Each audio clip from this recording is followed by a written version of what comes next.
وَاذْكُرْ رَبَّكَ فِی نَفْسِک، اللہ کی یاد ایک ایسی طاقت ہے جو انسان کو نا امید نہیں ہونے دیتی، گرنے نہیں دیتی۔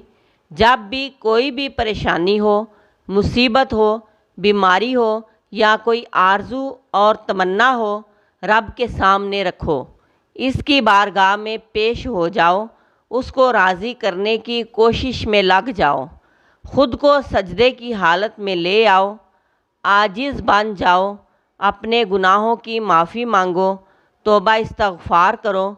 تمہارا رب سے تعلق ہی تمہارے دل کو سکون عطا کر سکتا ہے، تمہارے ڈپریشن کو کم کر سکتا ہے۔ دنیا کی کوئی دوائی کام نہیں آ سکتی، کوئی فائدہ نہیں دے سکتی، فائدہ دے سکتی ہے تو صرف رب کی یاد۔ الا بذکر اللہ تطمئن القلوب، سن لو دلوں کا اطمینان اللہ کی یاد میں ہی ہے۔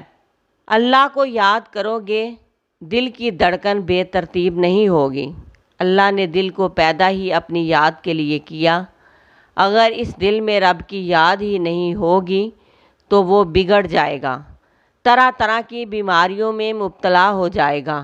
لہٰذا اس دل کو اللہ کی یاد سے غافل نہ کریں۔ یقین جانیں آپ کو وہ سکون ملے گا جو سکون آپ کو بنگلے، کوٹھیاں اور محل بھی نہیں دے سکتے۔ آزما کے دیکھ لو، اللہ والے بن جاؤ، اللہ تمہارے دلوں کا سکون لٹا دے گا۔ آپ ڈپریشن میں ساری ساری رات جاگیں گے نہیں۔ دل کا اطمینان بہت بڑی نعمت ہے، جس کو مل گیا وہ خوش نصیب ہے، اور یہ صرف اور صرف رب کی یاد سے ہی ممکن ہے۔